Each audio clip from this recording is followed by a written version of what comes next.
आकाशवाणी है। कोविड-19 विशेष कार्यक्रम के अंतर्गत प्रस्तुत है कोरोना वायरस संक्रमण की वर्तमान स्थिति पर चर्चा, जिसे प्रस्तुत कर रहे हैं आकाशवाणी संवाददाता आनंद श्रीवास्तव। इस कार्यक्रम में आमंत्रित स्वास्थ्य विशेषज्ञ हैं मुंबई में किंग एडवर्ड मेमोरियल हॉस्पिटल के डीन डॉक्टर हेमंत देशमुख। नमस्कार।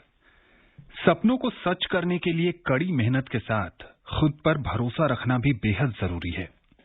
हम सबके बेहतर भविष्य के सपने पर कोविड महामारी के कारण संकट के बादल मंडराने लगे हैं। ऐसे समय में हिम्मत के साथ आगे बढ़ने की जरूरत है। इस मुश्किल दौर में भी संभावनाएं बरकरार हैं। अपने अपने स्तर से इन संभावनाओं को तलाश कर नई सोच के साथ मंजिलों को हासिल करने के लिए कदम बढ़ाने होंगे। सफलता बहुत जल्द मिलेगी। कोविड महामारी से आप सचेत रहें, जागरूक रहें, इसीलिए आकाशवाणी पर हम लेकर आते हैं ये खास कार्यक्रम। आज के इस कार्यक्रम में हमारे साथ हैं वरिष्ठ स्वास्थ्य विशेषज्ञ डॉक्टर हेमंत देशमुख। डॉक्टर हेमंत, कार्यक्रम में आपका बहुत बहुत स्वागत है। नमस्कार। नमस्ते सर। इससे पहले कि डॉक्टर साहब के साथ हम चर्चा शुरू करें, हम अपने श्रोताओं को बता देना चाहते हैं कि अगर वो भी इस कार्यक्रम से जुड़ना चाहते हैं तो हमें फोन कर सकते हैं। हमारा टोल फ्री नंबर है 1800-115767। हमारा एक और नंबर है 011-2331-4444। डॉक्टर हेमंत, एम्स नई दिल्ली में आज से 2 से 6 साल के बच्चों पर कोरोना वैक्सीन का ट्रायल शुरू हुआ है और 6 से 12 साल के बच्चों के बीच जो ट्रायल पिछले दिनों शुरू हुआ था, आज वो समाप्त हो गया।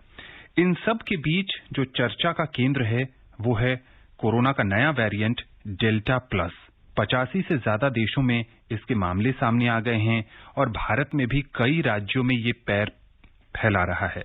ऐसे में लोग कहीं ना कहीं बहुत पैनिक होते दिख रहे हैं। डॉक्टर साहब, उनको लग रहा है कि एक बार फिर कोरोना की तीसरी लहर डेल्टा प्लस के कारण बहुत जल्द आ सकती है, लॉकडाउन लग सकता है, तमाम तरह की चीजें उनके जहन में हैं।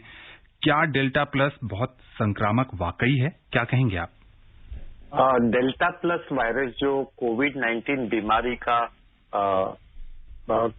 कारक है, उसके पीछे ये वेरिएंट जो वायरस का होता है जी, उसी की तरह डेल्टा प्लस ये वेरिएंट है और इस वेरिएंट के वजह से कोरोना वायरस काफी संक्रमित हो जाता है।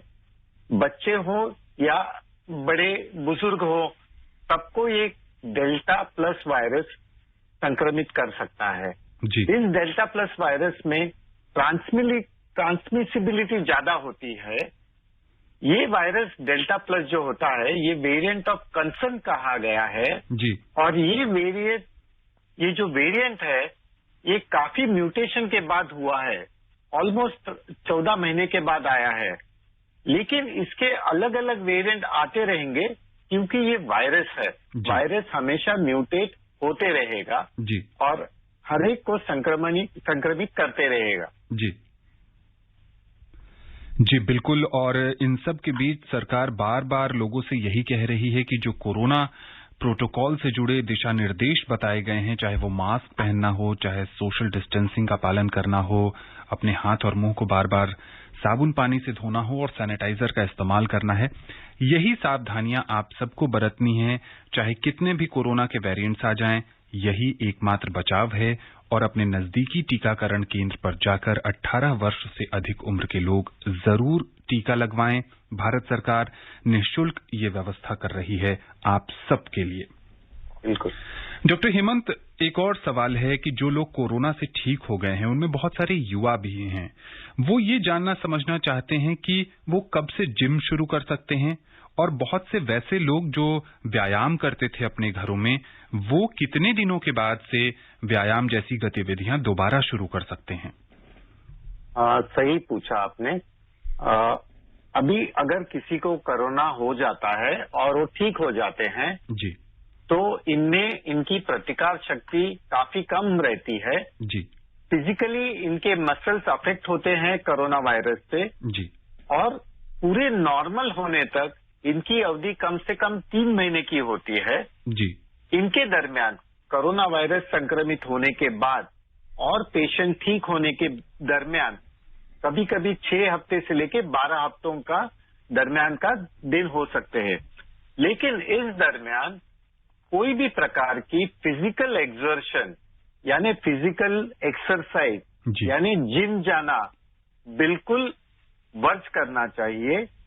दूसरे प्रकार की जो एक्सरसाइज होते हैं, जैसे कि हम वॉक टेस्ट करते हैं, 6 मिनट की वॉक टेस्ट, वैसे ही हम रोज कम से कम 10 मिनट वॉक ले सकते हैं, लेकिन हेवी वेट लिफ्टिंग बिल्कुल करना नहीं चाहिए। जी बिल्कुल, जैसा कि डॉक्टर हेमंत बता रहे हैं कि बहुत सावधानी से ही और चिकित्सक के परामर्श के बिना बहुत अत्यधिक व्यायाम करना इस समय नुकसानदेह भी साबित हो सकता है जो लोग कोरोना से ठीक हुए हैं। डॉक्टर हेमंत, बहुत सारे लोग जो हैं वो कई सारी बीमारियों से परेशान रहते हैं और जब कोरोना की दूसरी लहर आई और उसके बाद ब्लैक फंगस और व्हाइट फंगस जैसी बीमारी भी सामने आई, उसके बाद से वैसे मरीज जिनको स्टेरॉइड्स डॉक्टर ने प्रिस्क्राइब की हुई थी, उनकी दूसरी गंभीर बीमारियों के लिए बहुत सारे लोगों ने डर से स्टेरॉइड्स लेना बंद कर दिया कि कहीं वो भी फंगस के चपेटे में ना आ जाएं। उनके लिए क्या सलाह है आपकी? बहुत बार तो हमने ऐसे देखा है कि जो युवा है वो जिम जाते हैं, उन्हें मसल मास बिल्ड करने की काफी शरीयत रहती है जी। लेकिन ये मसल मास जब भी बिल्ड करते हैं, उन्हें जिम में से उनके इंस्ट्रक्टर हो या और कोई मित्र परिवार हो, उन्हें स्टीरॉयड यानी एनाबॉलिक स्टीरॉयड प्रिस्क्राइब करते हैं जी। ये अक्रॉस द काउंटर मिलने वाली एनाबॉलिक स्टीरॉयड यानी प्रोटीन की पाउडर हो, उसमें एनाबॉलिक स्टीरॉयड मिला होता है। अगर वो कोविड से संक्रमित हो और बाद में ठीक हो जाते हैं, उन्हें ये एनाबॉलिक स्टीरॉयड लेना बिल्कुल वर्ज करना चाहिए, क्योंकि एनाबॉलिक स्टीरॉयड की वजह से उन्हें डायबिटीज की बीमारी हो सकती है जी। ऐसे भी कोविड ये बीमारी डायबिटोजेनिक होती है, यानी कोविड होने के बाद हर एक इंसान को कोविड के बाद डायबिटीज होने की संभावना बहुत बढ़ जाती है जी।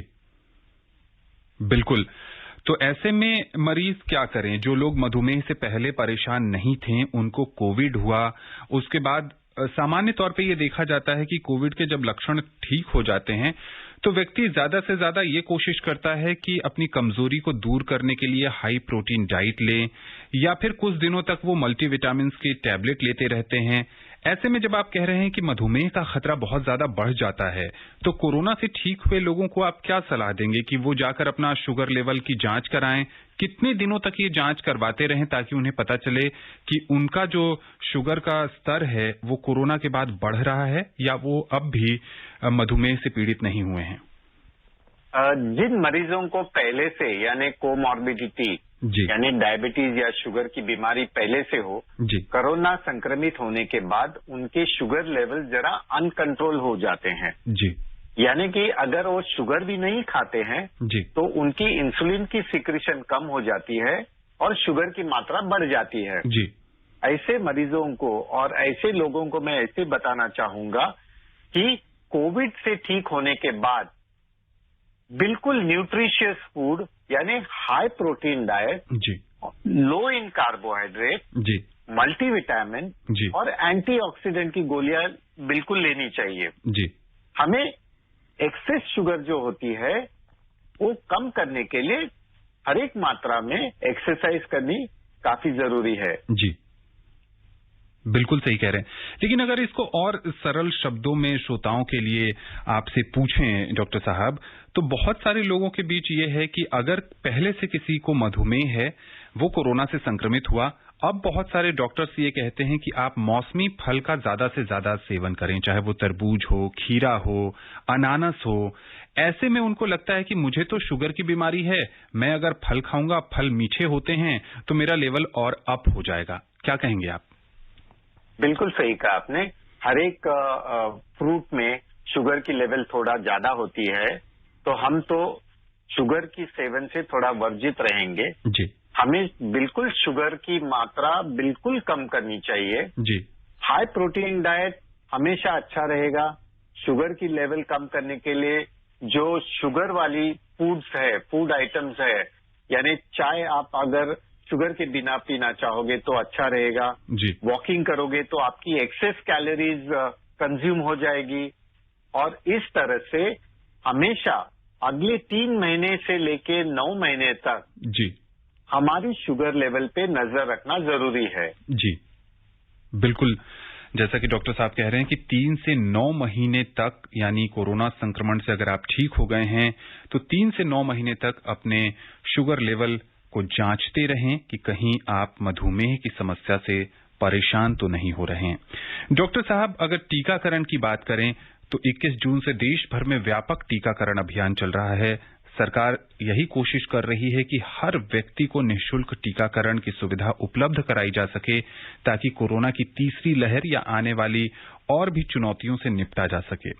लेकिन अब भी बहुत सारे लोग टीका लेने से कतरा रहे हैं। पढ़ा लिखा तबका भी, उसमें भी एक वर्ग ऐसा है जो ये कहता है कि कोविशील्ड वैक्सीन से जो है रक्त के थक्के जमने के चांसेस हैं, ऐसी रिपोर्ट मैंने कभी पढ़ी है, इसलिए मैं तो कोविशील्ड वैक्सीन नहीं लगवाऊंगा, कोवैक्सीन का इंतजार करूंगा। ऐसे लोगों के लिए आप क्या कहेंगे?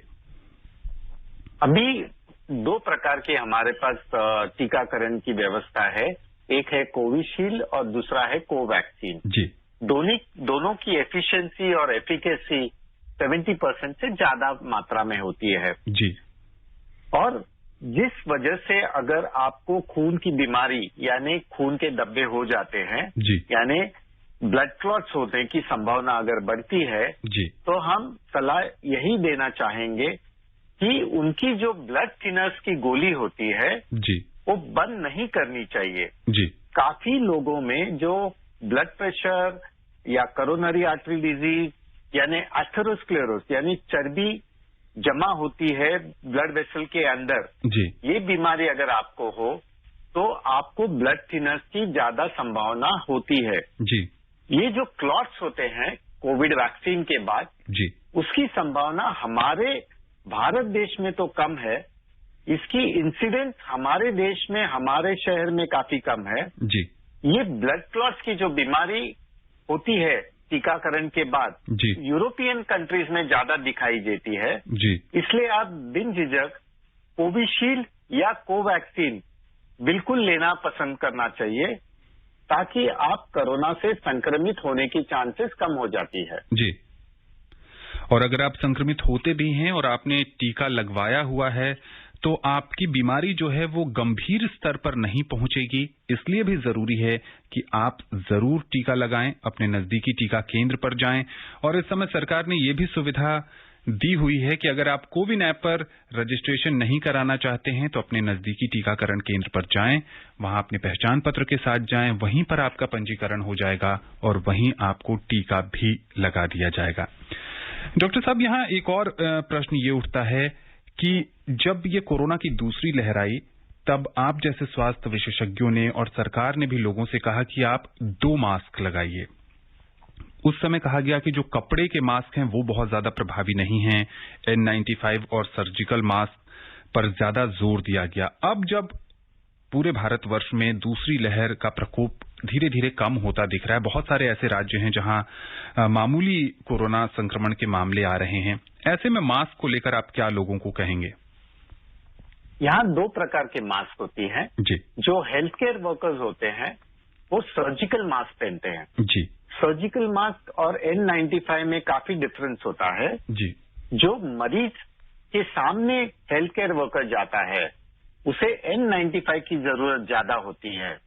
अगर हम हमारे अस्पताल में या हर एक हमारे सोसाइटी में घूमते रहेंगे तो हम सर्जिकल मास्क का इस्तेमाल हमेशा करेंगे। जी, कपड़े का जो मास्क होता है उसमें से वायरस की ट्रांसमिसिबिलिटी ज्यादा होती है। जी, 3 प्लाई मास्क या सर्जिकल मास्क जो होता है वो वाटरप्रूफ रहता है, उसमें से वायरस की ट्रांसमिशन होने की पावर काफी कम हो जाती है। जी, इसीलिए हम हमेशा सलाह यही देते रहेंगे कि अगर आप घर के बाहर जाओ तो आप सर्जिकल मास्क पहन के जाओ। जी, आपके सर्जिकल मास्क के भीतरी हिस्से में वायरस नहीं होता है, लेकिन बाहर वाले हिस्से में वायरस की कोटिंग हो जाती है। जी, इसलिए हम डिस्पोजेबल सर्जिकल मास्क पहनने काफी जरूरी लगता है। जी, अगर तीसरी लहर आती है या तीसरी लहर को आप प्रिवेंट करना चाहते हो जी, तो घर में भी अगर आप सर्जिकल मास्क इंटरमिटेंटली पहन सकते हो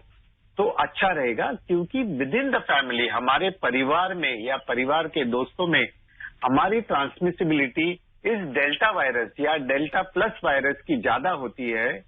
हमें उससे बचने के लिए अगर घर में भी आप सर्जिकल मास्क पहनते हो तो अच्छा रह सकता है। जी बिल्कुल। राजधानी दिल्ली से पहले कॉलर जुड़ गए हैं, बीसी गुप्ता जी। गुप्ता जी, कार्यक्रम में स्वागत है आपका। डॉक्टर साहब नमस्कार। नमस्कार।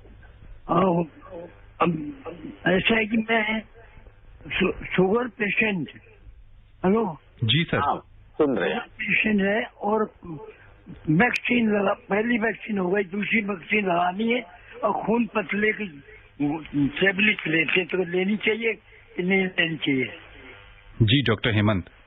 या बिल्कुल, आपने पहली खुराक तो ले ली है वैक्सीन की, अब दूसरी खुराक आपको बराबर 12 हफ्तों के बाद आएगी, यानी 84 डेज के बाद आएगी। आप अगर ब्लड थिनर्स लेते हो तो आपको बिन झिझक सेकेंड डोज वैक्सीन लेनी चाहिए। वो आपको प्रोटेक्ट करेगी सीवियर इलनेस से। आप हमेशा के लिए यही रखना है कि आपको ब्लड थिनर्स लेना है, आपकी शुगर कंट्रोल में रखनी है और सेकेंड डोज बेझिझक लेने की बिल्कुल प्रयत्न करना चाहिए। बिल्कुल आगे जाओ, सेकेंड डोज लगवा लो। बिजनौर से आसिफ चौधरी जी जुड़ गए हैं। आसिफ जी, कार्यक्रम में आपका स्वागत है। नमस्कार सर। नमस्ते। नमस्ते। मैं बिजनौर से आसिफ चौधरी बात कर रहा हूँ सर। और मेरा सवाल ये है जी कि जैसे कि मैंने टीका लगवा लिया है, 1 महीना हो गया है जी, और मुझे 3 महीने का टाइम दिया, यानी 84 दिन का। जी बराबर। तो मैं ये कहना चाह रहा हूँ कि इम्यूनिटी हमारी बनी रहेगी सर जब तक? जी डॉक्टर साहब, ये पूछना चाहते हैं कि एक डोज इनको लग चुका है, दूसरे डोज के लिए 84 दिन के बाद का समय मिला है। रोग प्रतिरोधक क्षमता कब से इनकी बढ़नी शुरू हो जाएगी? अगर आप दूसरा लसीकरण करते हो, दूसरा डोज ले लेते हो 84 डेज के बाद जी, तो उसके बराबर 2 हफ्ते के बाद आपकी रोग प्रतिकार शक्ति बढ़ने को चालू हो जाएगी। जी, लेकिन हमेशा हम सर्जिकल मास्क का इस्तेमाल अगर सेकेंड डोज लेने के बावजूद भी इस्तेमाल करना अनिवार्य होता है। शायद मुझे ऐसे लगता है कि सर्जिकल मास्क का इस्तेमाल हम अगले 6 महीने से लेके 1 साल तक बिल्कुल करना चाहिए, ताकि तीसरी वेव यानी तीसरी लहर कोविड की आने की संभावना हम कम कर सकते हैं। जी बिल्कुल। मध्य प्रदेश के शिवपुरी से यशवंत जैन जी हैं। कार्यक्रम में स्वागत है आपका यशवंत जी। हाँ आनंद जी, आपको मेरा नमस्कार। नमस्ते। और डॉक्टर साहब को भी मेरा नमस्कार। अब मेरा ये कहना है कि जी, जो डेल्टा प्लस जो है वो हमारे मध्य प्रदेश में, उसमें उज्जैन में एक मौत हुई है जी, और वेरिएंट की जांच भी हमारे यहाँ पर 39 मरीज ग्वालियर में निकले हैं। जी, और हम ये चाहेंगे कि ये डेल्टा प्लस की और वेरिएंट की जांच ये कहाँ पर होती है और इसका प्रोसेस मतलब ये है जो बढ़ने की स्थिति है वो कितने 2 महीने 3 महीने कितनी है वो हमें बताएं। और कोई हमारे लिए ये चिंताजनक स्थिति तो नहीं है डेल्टा प्लस और वेरिएंट के बारे में? जी doctor Hemant. Delta plus variant जो है वो ज्यादा ट्रांसमिट होता है। हम हमेशा कहते आए हैं कि 2 यानी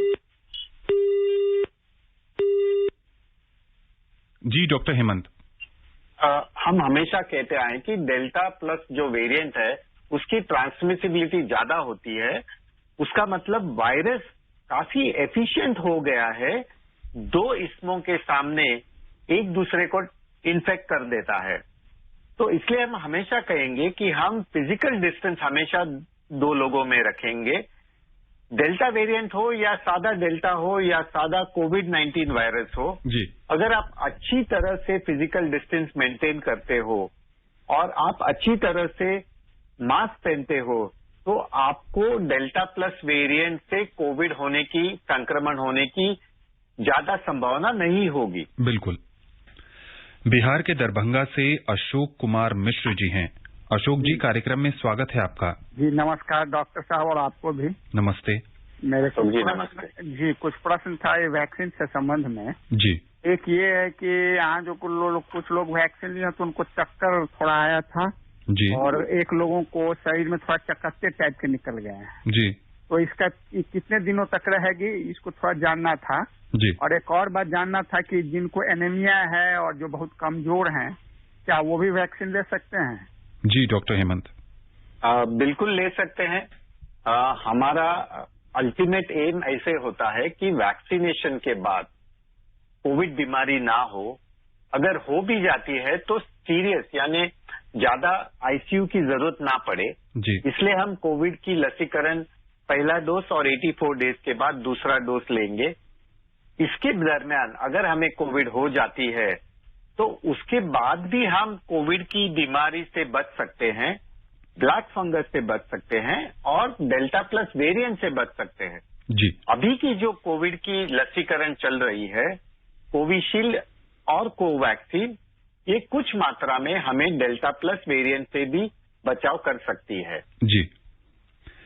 बलरामपुर से रिंकी तिवारी जी जुड़ गई हैं। कार्यक्रम में स्वागत है रिंकी जी। स्वागत के लिए आनंद सर बहुत बहुत धन्यवाद। आनंद सर नमस्कार। नमस्ते। और डॉक्टर सर जी नमस्कार। नमस्ते। नमस्ते जी सर, जैसे कि अभी आप पूछ रहे थे वो वैक्सीन के बारे में, तो मैं बच्चे के ट्रायल जो भी आप बोल रहे थे,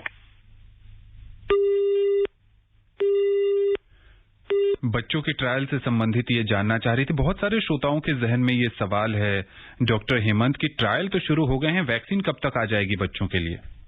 ट्रायल तो शुरू हो गए हैं। हमने पिछले साल नवंबर दिसंबर में कोविशील्ड की ट्रायल केएम अस्पताल यानी बंबई में की थी। जी। उसके रिजल्ट आना, उसके परिणाम आने के लिए कम से कम 1 महीना लग जाता है। जी। लेकिन हम यहाँ ये नहीं देखेंगे कि हमारी कोविशील्ड वैक्सीन या कोवैक्सीन बच्चों में अच्छा बिहेव करती है या नहीं करती है। वो समय ही बताएगा हमें जी। कि बच्चों में कोविशील्ड वैक्सीन या कोवैक्सीन लगाना अच्छा होगा या नहीं होगा। फिलहाल तो हम इतना ही आपको बता सकते हैं कि बच्चों में कोविड की बीमारी अगर होती है तो काफी बच्चों में बिल्कुल एसिम्टोमेटिक होती है, यानी बिल्कुल उसके सिम्टम्स नहीं होते हैं। जी। और हो भी जाते हैं तो काफी माइल्ड बीमारी होती है जो घर में हम ट्रीट कर सकते हैं। बिल्कुल। राजस्थान के जयपुर से रामू यादव जी जुड़ गए हैं। स्वागत है आपका। जय सिया राम डॉक्टर साहब। नमस्ते। आपको भी साहब जय सिया राम। जी नमस्कार। मैं नेत्रहीन आदमी हूँ साहब। मैंने एक पहले टीका लगवा लिया था जी। 26 अप्रैल को। जी। और मैं अभी डिस्पेंसरी में गया था तो वहाँ पे साहब 1.5-2 घंटे खड़ा रहा, भीड़ थी।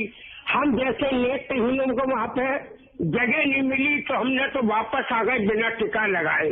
तो साहब ये क्या अवस्था है फिर? हम जैसे कहाँ पे नेत्रहीन आदमी या विकलांग और हमारे मकान से 3 किलोमीटर डिस्पेंसरी है, झोटवाड़ा है ये जयपुर से 10 किलोमीटर है और 3 किलोमीटर मेरी डिस्पेंसरी है सरकारी। वहाँ गया था तो वहाँ पर टीका लगाने के लिए जगह नहीं मिली तो वापस आ गया। रामू जी, भारत सरकार और कई राज्य सरकारें जो हैं आप जैसे लोगों के लिए विशेष सुविधा उपलब्ध करा रही है। उनके घर के जितना नजदीक टीकाकरण केंद्र खोला जा सके वो किया जा रहा है। अगर नहीं है तो उनको वाहन की सुविधा भी दी जा रही है टीकाकरण केंद्र तक ले जाने के लिए। इसमें कुछ और जोड़ना चाहेंगे डॉक्टर हेमंत आप? अगर आप कोविशील्ड या कोवैक्सीन का पहला खुराक 26 अप्रैल के दरमियान ले चुके हो जी, तो उसके बराबर 12 हफ्ते यानी 84 डेज के बाद आपकी नंबर आ जाएगी जी। आपको मैसेज आ जाएगा कि आपका टीकाकरण इस दिनांक को होने वाला है जी। तो उसी दिन आपको जाना उधर होगा। आप उसे पहले जाओगे तो आपका उस टीकाकरण केंद्र में अगर नाम नहीं होता है तो आपको वापस भेज दिया जाएगा। जी बिल्कुल। गाजियाबाद से यामीन जी हैं, स्वागत है आपका। सर नमस्कार जी। नमस्ते। सर को भी नमस्कार जी। मैं यामीन भाई रेडियो वाला चिरोड़ी जिला गाजियाबाद। सर मैं जानना चाह रहा था जैसे कि डेल्टा प्लस जो अभी नया जो वायरस रूप बदला है अपना, इसका मतलब असर वयस्कों पे ज्यादा है या छोटे बच्चों पे ज्यादा देखा जा रहा है, मैं जानना चाह रहा था। जी डॉक्टर हेमंत। इनका मतलब ऐसे होता है कि ये जो डेल्टा प्लस वेरिएंट हो चुका है वो बच्चों में भी ज्यादा संक्रमित कर सकता है और बड़े बुजुर्ग हो या बड़े लोग हों, वो हर एक इंसान को हमेशा संक्रमित कर सकता है। इसकी ट्रांसमिसिबिलिटी ज्यादा होती है, वायरस की एफिशिएंसी अच्छी होती है।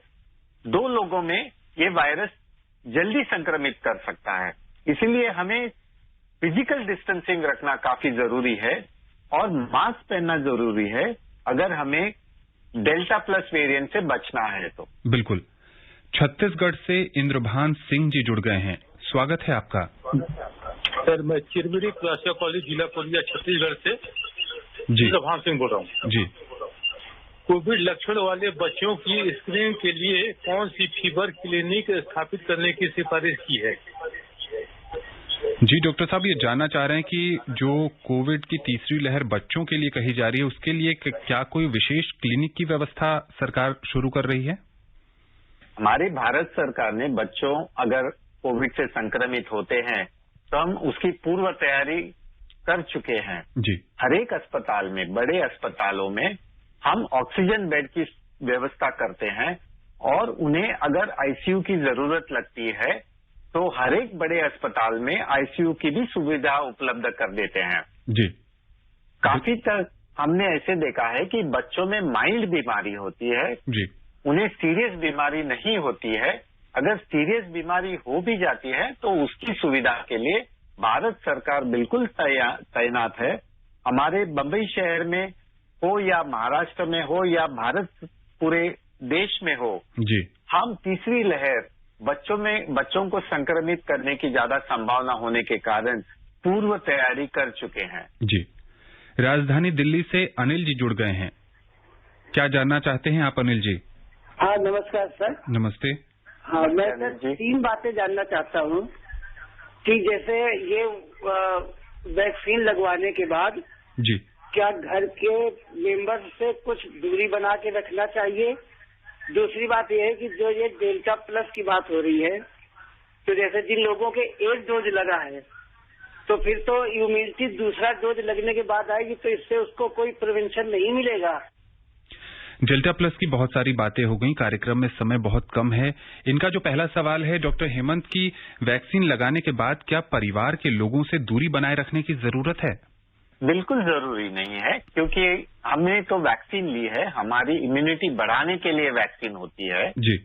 घर के लोगों से अगर वो संक्रमित हो जाते हैं तो बिल्कुल आइसोलेशन में जाना चाहिए, लेकिन अगर किसी को संक्रमित नहीं होते कोई तो बिल्कुल दूरी रखना अनिवार्य हो जाता है अगर आपको कोविड की डर हो तो। जी बिल्कुल। डॉक्टर हेमंत, चलते चलते हमारे श्रोताओं को बहुत संक्षेप में आप क्या संदेश देंगे? हम एक छोटा सा संदेश सभी भारतवासियों को देना चाहेंगे।